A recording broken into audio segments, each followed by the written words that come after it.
សួស្តីបងប្អូនទាំងអស់គ្នាសូមស្វាគមន៍មកកាន់ Channel ពិភពអាតកុំបាំង KH ក្នុងវីដេអូទី12របស់យើងថ្ងៃនេះតើការធ្វើដំណើរឆ្លងពេលវេលាឬ Time Travel ពិតជាអាចកើតមានមែនដែរឬទេអ្នកវិទ្យាសាស្ត្រដ៏ល្បីល្បាញលោក Albert Einstein ធ្លាប់បានលើកឡើងថាពេលវេលាគឺគ្រាន់តែជាការភ័ន្តច្រឡំដ៏រឹងរូសប៉ុណ្ណោះប៉ុន្តែចុះបើសិនមានភស្តុតាងបង្ហាញថាមានមនុស្សខ្លះពិតជាបានធ្វើដំណើរមកពីអនាគតមែននោះអស់រយៈពេលរាប់សិបឆ្នាំមកនេះរូបថតបុរាណវីដេអូចាស់ៗនិងវត្ថុបុរាណដែលគេជីកកប់ក្នុងដីរាប់រយឆ្នាំបានបង្ហាញនៅអ្វីដែលមិនគួរឲ្យមានវត្តមានក្នុងសម័យកាលនោះឡើយចាប់ពីនាឡិកាដៃទំនើបក្នុងភ្នូរបុរាណចិនរហូតដល់បុរសដែលរកលុយបានរាប់រយលានដុល្លារក្នុងផ្សារហ៊ុនរួចអះអាងថាខ្លួនមកពីឆ្នាំ2256ថ្ងៃនេះយើងនឹងទៅវែកញែកកំពូលផុសតាងអាត់កុបបាំងទាំង5ដែលគេជឿថាជាការធ្វើដំណើរឆ្លងពេលវេលាតោះកុំឲ្យខាតពេលយូរទៅទស្សនាវីដេអូទាំងអស់គ្នា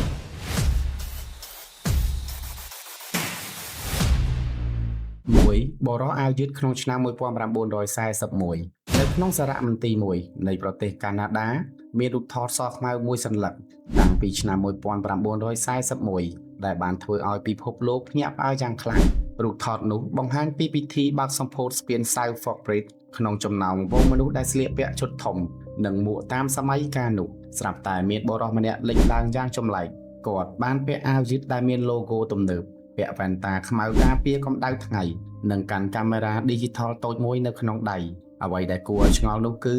ម៉ូដសក់និងសម្ភារៈដែលគាត់ប្រើប្រាស់គឺមិនទាន់មានវត្តមាននៅក្នុងឆ្នាំ1941នៅឡើយទេអ្នកវិទ្យាសាស្ត្របានពិនិត្យរូបថតនេះយ៉ាងម៉ត់ចត់ហើយបញ្ជាក់ថាវាជារូបថតពិតមិនមែនជាការកាត់តឡើយ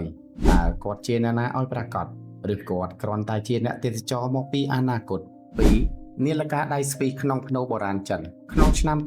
2008អ្នកបុរាណវិទ្យាក្នុងខេត្តសានស៊ីប្រទេសចិនបានបើកភ្នូរបុរាណមួយដែលបិទជិតឈឹងអស់រយៈពេលជាង400ឆ្នាំមកហើយភ្នូរនេះជារបស់រាជវង្សមីងដែលមិនដែលត្រូវបានគេប៉ះពាល់ឡើយប៉ុន្តែនៅពេលដែលពួកគេកំពុងតែកាយដីពួកគេស្រាប់តែរកឃើញវត្ថុចម្លែកមួយដែលមានទំហំប៉ុនចិញ្ចៀនបន្ទាប់ពីសម្អាតដីចេញពួកគេស្ទើរតែមិនជឿនឹងភ្នែកខ្លួនឯងព្រោះវត្ថុនោះគឺជានាឡិកាដៃដែលធ្វើពីលោហៈយ៉ាងប្រណិតអ្វីដែលរឹតតែហួសចិត្តនោះគឺនៅផ្នែកខាងក្រោយនាឡិកានោះមានឆ្លាក់ពាក្យថា Swiss ជាភាសាអង់គ្លេសទៀតផងបងប្អូនដឹងអត់កាលពី400ឆ្នាំមុនប្រទេសស្វីសមិនទាន់ត្រូវបានគេស្គាល់ថាជាអ្នកផលិតនាឡិកានោះឡើយហើយភាសាអង់គ្លេសក៏មិនទាន់ត្រូវបានប្រើប្រាស់នៅចិនដែរតើនាឡិកាសម័យទំនើបនេះទៅនៅក្នុងភ្នូរបុរាណដែលបិទជិតនោះដោយរបៀបណា3ស្ត្រីកាន់ទូរស័ព្ទដៃក្នុងឆ្នាំ1938បងប្អូនប្រហែលជាធ្លាប់ឃើញវីដេអូនេះតាមបណ្ដាញសង្គមវាគឺជាខ្សែភាពយន្តឯកសារដែលថតនៅក្នុងរោងចក្រមួយក្នុងឆ្នាំ1938ប្លង់វីដេអូបង្ហាញពីស្ត្រីវ័យក្មេងម្នាក់កំពុងដើរចេញពីរោងចក្រជាមួយមិត្តភ័ក្តិចំណុចដែលធ្វើឲ្យគេឆ្ងល់នោះគឺស្ត្រីរូបនោះបានកាន់វត្ថុម្យ៉ាងអឹបនឹងត្រចៀកហើយហាក់ដូចជាកំពុងនិយាយតាក់ទងជាមួយអ្នកណាម្នាក់យ៉ាងរលូតនៅក្នុងឆ្នាំ1938បច្ចេកវិទ្យាទូរស័ព្ទឥតខ្សែ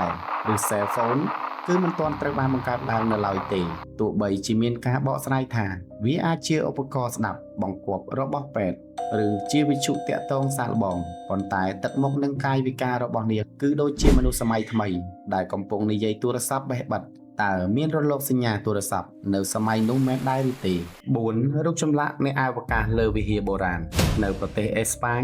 មានវិហារដ៏ល្បីល្បាញមួយឈ្មោះថាវិហារសាឡាម៉ាន់កាដែលត្រូវបានសាងសង់ឡើងតាំងពីសតវត្សទី16នៅលើជញ្ជាំងថ្មដែលមានក្បូរក្បាច់រាប់ពាន់ស្រាប់តែមានរូបចម្លាក់មួយដែលធ្វើឲ្យពិភពលោកងឿងឆ្ងល់ជាខ្លាំងរូបនោះគឺជាអ្នកអវកាសឬ astronaut ដែលពាក់មួកសុវត្ថិភាព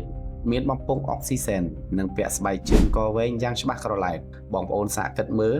កាលពី500ឆ្នាំមុនមនុស្សជាតិមិនទាន់ស្គាល់អ្វីទៅជាការហោះហើរទៅកាន់លំហអាកាសនៅឡើយទេទោះបីជាមានការបកស្រាយថា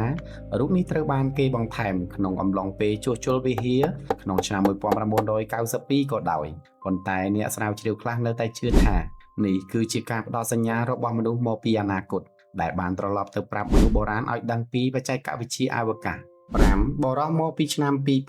2256ចំណុចកំពូលនៃអាថ៌កំបាំងដែលរង្គោះរង្គើពិភពហិរញ្ញវត្ថុគឺរឿងរ៉ាវរបស់លោក Andrew Carson ក្នុងឆ្នាំ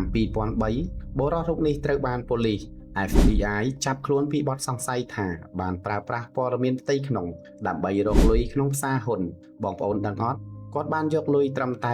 $800មកវិនិយោគរួចត្រឹមតែរយៈពេល2សប្តាហ៍គាត់រកលុយបានរហូតដល់ទៅ$350លានរាល់ការទិញលក់របស់គាត់គឺមិនដែលខុសសំបីតែមួយដងនៅពេលប៉ូលីសសួរចម្លើយគាត់បាននិយាយដោយស្ងប់ស្ងាត់ថាខ្ញុំមកពីឆ្នាំ2256ហើយខ្ញុំដឹងមុនថាក្រុមហ៊ុនណាខ្លះនឹងផ្ទុះតម្លៃភាគហ៊ុនអ្វីដែលរឹតតែអាត់កំបាំងនោះគឺបន្ទាប់ពីមានអ្នកមកធានានៅក្រៅឃុំស្រាប់តែលោក Andrew Carson បានបាត់ស្រមោលគ្មានដានសូម្បីតែឯកសារអត្តសញ្ញាណប័ណ្ណរបស់គាត់ក៏គ្មានក្នុងបញ្ជីឈ្មោះពលរដ្ឋទូទាំងពិភពលោកដែរតើគាត់ពិតជាបានត្រឡប់ទៅអនាគតវិញមែនដែរឬទេផុសតាងទាំងអស់នេះបានធ្វើឲ្យយើងមើលឃើញថាពិភពលោកនៅតែមានអាថ៌កំបាំងជាច្រើនដែលវិទ្យាសាស្ត្របច្ចុប្បន្នមិនទាន់អាចបកស្រាយបានទោះបីជាអ្នកខ្លះជឿថាវាគ្រាន់តែជាការចៃដន្យឬជាការយល់ច្រឡំក៏ការពិតមួយចំនួននៅតែដិតជាប់ក្នុងចិត្តយើងជានិច្ចតើថ្ងៃណាមួយមនុស្សជាតិពិតជាអាចធ្វើដំណើរឆ្លងពេលវេលាបានមែនដែរឬទេឬមួយក៏មនុស្សមកពីអនាគតកំពុងរស់នៅក្បែរយើងក្នុងពេលឥឡូវនេះទៅហើយចុះបងប្អូនវិញយល់យ៉ាងណាដែរតើក្នុងចំណោម5ចំណុចនេះបងប្អូនជឿលើចំណុចណាជាងគេកុំភ្លេចបញ្ចេញយោបល់ខាងក្រោមទាំងអស់គ្នាប្រសិនបើបងប្អូនចូលចិត្តវីដេអូវែកញែកអាថ៌កំបាំងបែបនេះសូមកុំភ្លេចចុច like និង Subscribe Channel ពិភពអាថ៌កំបាំង KH ផងសូមអរគុណនិងជួបគ្នានៅវីដេអូក្រោយទៀត